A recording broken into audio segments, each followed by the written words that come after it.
people to theaters. And I'm not actually getting words because I'm feeling so numb, way too emotional. And how are you feeling being here in Kerala and Vare is getting ready to be released in theaters tomorrow in Kerala? So over to you, sir. A few words.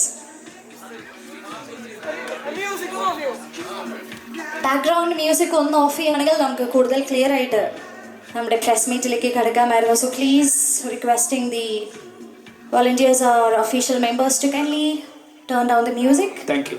Yes. எல்லாருக்கும் வணக்கம். ரொம்ப சந்தோஷமாக இருக்கேன்னா கேரளாவில் அதுவும் ரொம்ப பிடிச்ச சினிமாவை கற்றுக்கிட்ட காலங்களில் மலையாள சினிமாக்கள் வந்து ரொம்ப இன்ட்ரெஸ்டிங்காக பார்த்து வளர்ந்த ஒரு பையன் நான். அது பெரியன் பெருமாள், கர்ணன், மாமன்னன் இந்த 3 படமுமே இங்கே வந்து பயங்கரமாக செலிப்ரேட் பண்ணாங்க. ரொம்ப பர்சனலாக எடுத்துக்கிட்டாங்க. நிறைய ஃபேன்ஸ் பேசினாங்க. ஒரு கனெக்ட் இருந்துச்சு எனக்கு. எப்போவுமே வந்து இங்கே நம்ம படம் பிடிக்கும் அப்படிங்கிற மாதிரி ஒரு கான்ஃபிடென்ட் இருந்துச்சு. பட் வாழை 23 இங்கே ரிலீஸ் பண்ண முடியல. பட் நீங்கள் ரிலீஸ் ஆகுது அப்படிங்கிற சந்தோஷம், நீங்கள் படம் பார்த்துட்டீங்க அப்படிங்கிற ஒரு சந்தோஷம். இப்போ நீங்கள் தான் பேசணும். ஏன்னா இது ஒரு ஆடியன்ஸ் பார்வையாளர்களுக்காகவே எடுக்கப்பட்ட ஒரு படம். அவங்க என்ன எமோஷ்னலாக கனெக்ட் ஆகுறாங்க அப்படிங்கிறதுக்காக தெரிஞ்சதுக்காக மட்டும் எடுக்கப்பட்ட படம். ஏன்னா நான் அதை பற்றி பேசுகிறதுக்கு இது ஒன்றுமே இல்லை. உங்களோட எக்ஸ்பீரியன்ஸ் நீங்கள் தான் சொல்லணும். Thank you. Definitely, I'm sure everybody have a lot of questions to be asked once we open the floor for like first week 11 crores mele the gross collection. And how are you feeling about the film's release tomorrow in Kerala?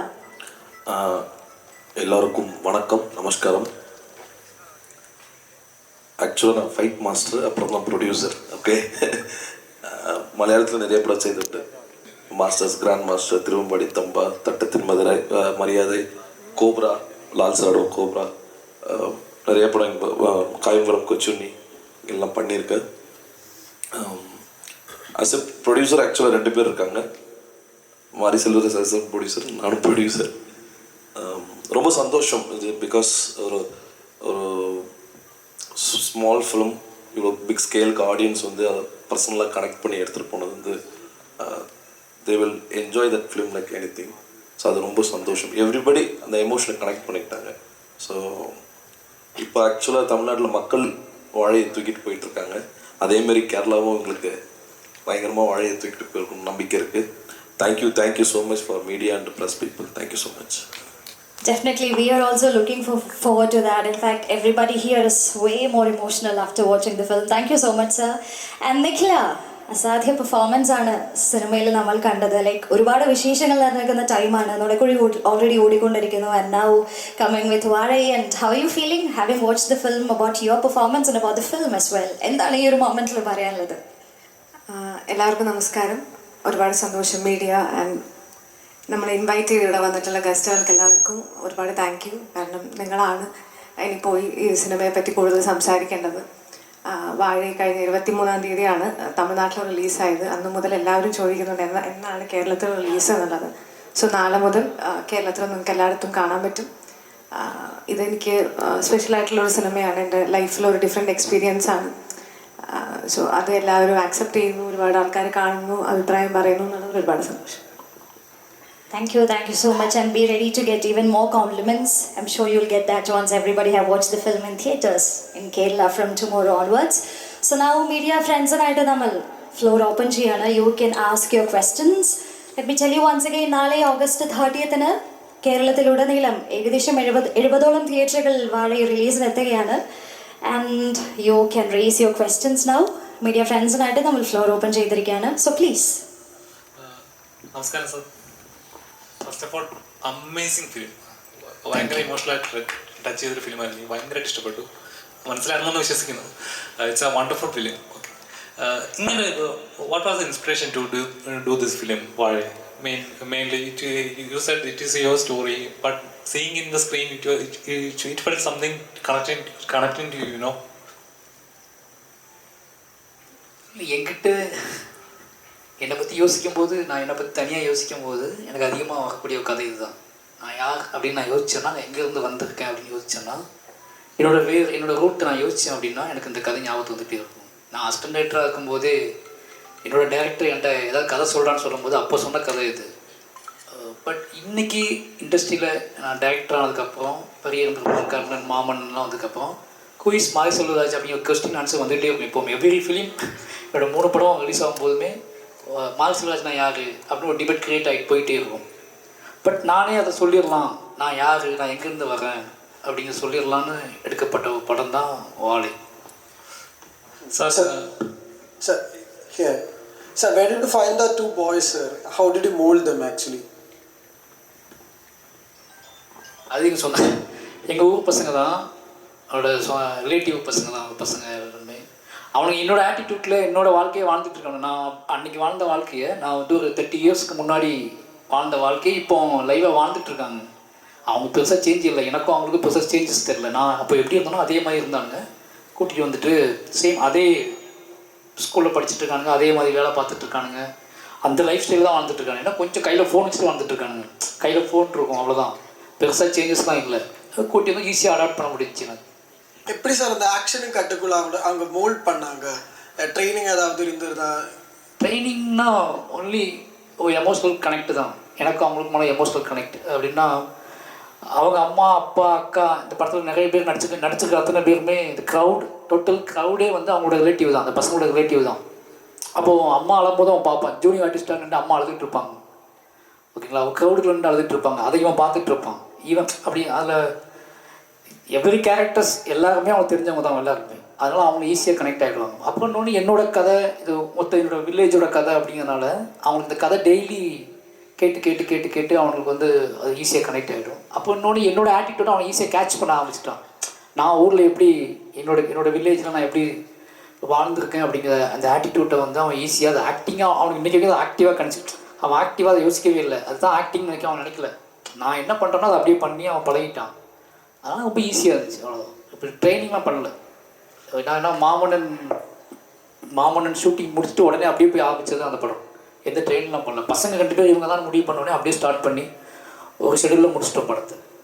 Thank you sir. உங்களோட எல்லா படத்துலையுமே பரியரும் பெருமாளாக இருந்தாலும் சரி, மாமன் இருந்தாலும் சரி, எல்லாத்துலேயும் ஒரு row stories இருக்குது. ஆனால் சொசைட்டியில் ஒரு ப்ரொட்டஸ்ட் மாதிரி ஃபீல் பண்ணுறேன். எதுக்கு இதுக்கு இவ்வளோ கோபம்?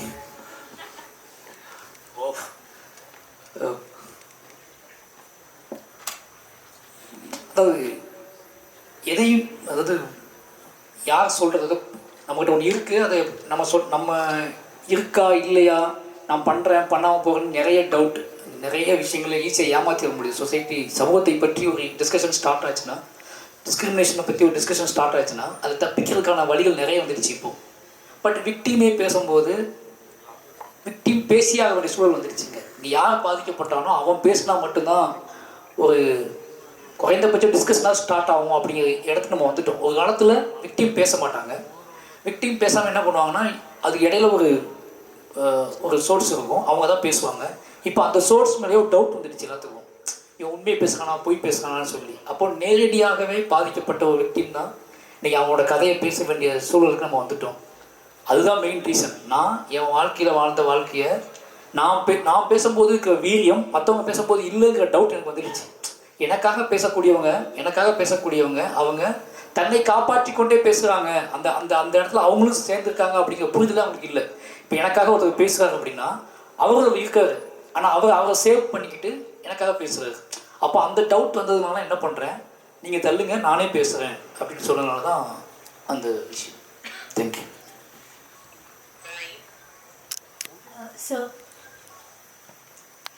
Sorry, undiscussed part is the assistant directors and other junior artists facing lots of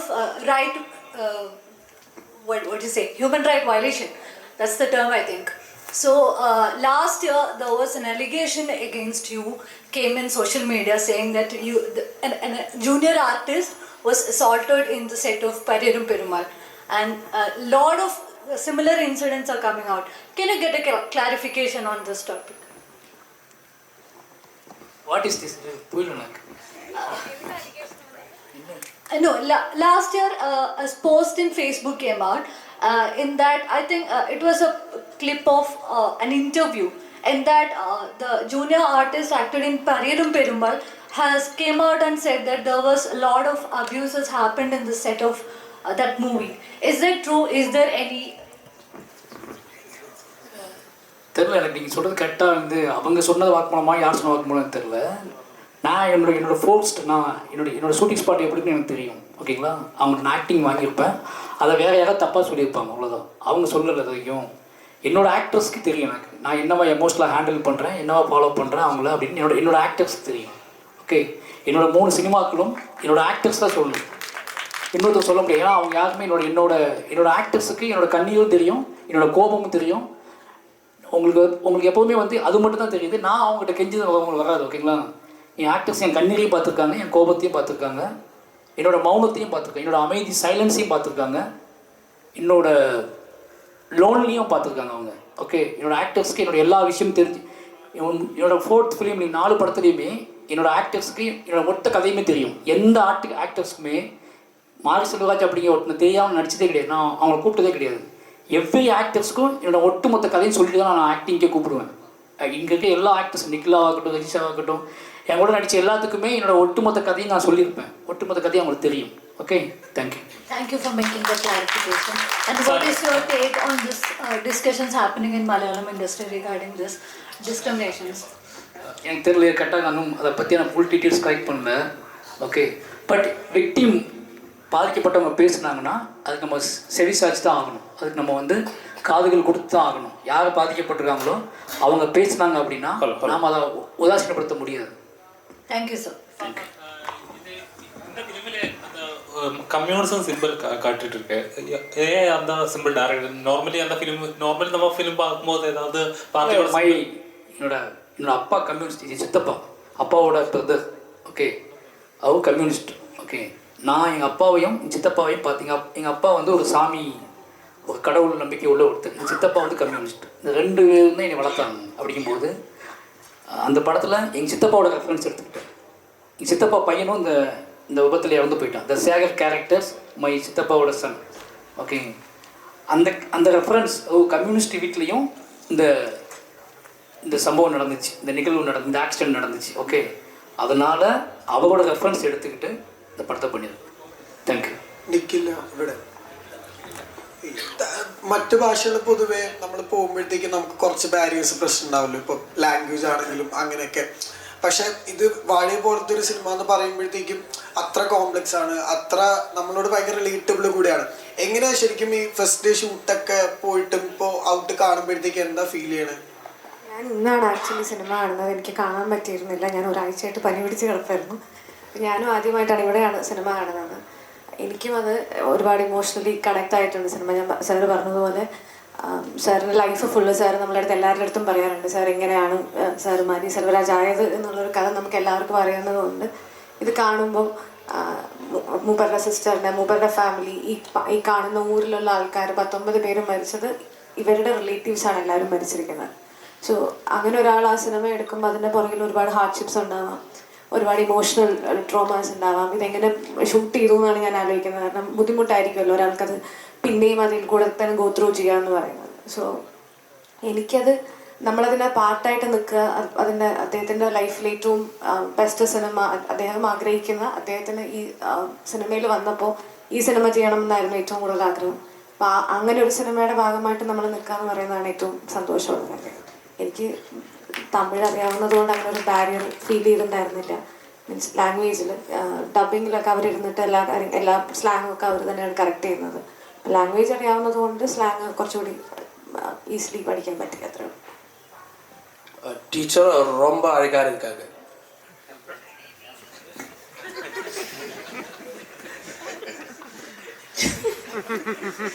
അപ്പൊ ഈ കുട്ടികൾ ഭയങ്കര അസാധ്യമായിട്ട് ചെയ്തിട്ടുണ്ട്. അപ്പൊ ഈ കുട്ടികളായിട്ട് എങ്ങനെയാണ് ഈ കണക്ഷൻ വന്നത്? എങ്ങനെയാണ് ഒരുമിച്ച് ചെയ്യുന്ന സമയത്തല്ലാതെ സംസാരിക്കുക, എങ്ങനെയാണ് കണക്ഷൻ? ആ രണ്ട് ബോയ്സ് മാത്രമല്ല, ആ സ്കൂളിലുള്ള എല്ലാ പിള്ളേരും ഭയങ്കര എന്താ പറയുക കുസൃതി പിള്ളേരാണ് എല്ലാവരും.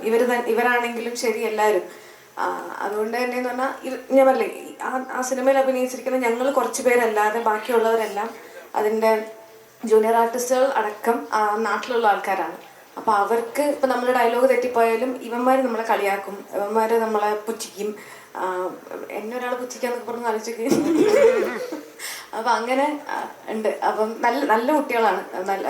നമ്മൾ അഭിനയിക്കുമ്പോഴും നമുക്ക് ഭയങ്കരമായിട്ടൊരു ഇവരിത്രയും നന്നായിട്ട് അഭിനയിക്കുമോ, ഇവർക്ക് അവർ അഭിനയിക്കുകയാണെന്ന് അവർക്ക് അറിയില്ല. അവരുടെ അടുത്ത് പറഞ്ഞു കൊടുക്കുന്ന കാര്യങ്ങൾ അവർ ചെയ്യാണ്. നമ്മൾ എല്ലാം ഫീഡ് ചെയ്ത് കൊടുത്തിട്ടാണ് അവരുടെ അടുത്ത് നമ്മൾ വാങ്ങിക്കുന്നത്. പക്ഷെ അവർക്ക് അറിയില്ലല്ലോ അവരെങ്ങനെയാണ് അഭിനയിച്ചിരിക്കുന്നത് എന്നുള്ളത്. അപ്പം എനിക്കും ഈ സിനിമ ഇറങ്ങുന്നതിന് മുന്നേ ഏറ്റവും ആഗ്രഹം അവർ ഈ സിനിമ കാണുമ്പോൾ എങ്ങനെയായിരിക്കും അവർ ഫീൽ ചെയ്യുന്നത് എന്നുള്ളതായിരുന്നു. അല്ലെങ്കിൽ അവരെ ഒരു ആക്ടേഴ്സായിട്ട് വന്ന് നിൽക്കുമ്പോൾ ഇതുപോലെ ഒരുപാട് മീഡിയ ഉണ്ടാവും, ഒരുപാട് ആൾക്കാർ അതെങ്ങനെയാണ് അവർ റിസീവ് ചെയ്യുക എന്നുള്ളത് അറിയാൻ എനിക്ക് ഭയങ്കര ആഗ്രഹം ഉണ്ടായിരുന്നു. ഞാനത് ഭയങ്കര എക്സൈറ്റഡ് ആയിരുന്നു. എനിക്കവർ ഞങ്ങൾ പോയിരിക്കുന്ന എല്ലാ പ്രോഗ്രാംസിനും എനിക്ക് അവരെ എങ്ങനെ കാണും, ഞാൻ എവിടെ ഇരുന്നാലും ഇവരെ നോക്കും. കാരണം ഇവരത് എങ്ങനെയാണ് എൻജോയ് ചെയ്യണമെന്ന് അറിയാൻ വേണ്ടി അതെനിക്ക് ഭയങ്കര എക്സൈറ്റിംഗ് ആയിരുന്നു.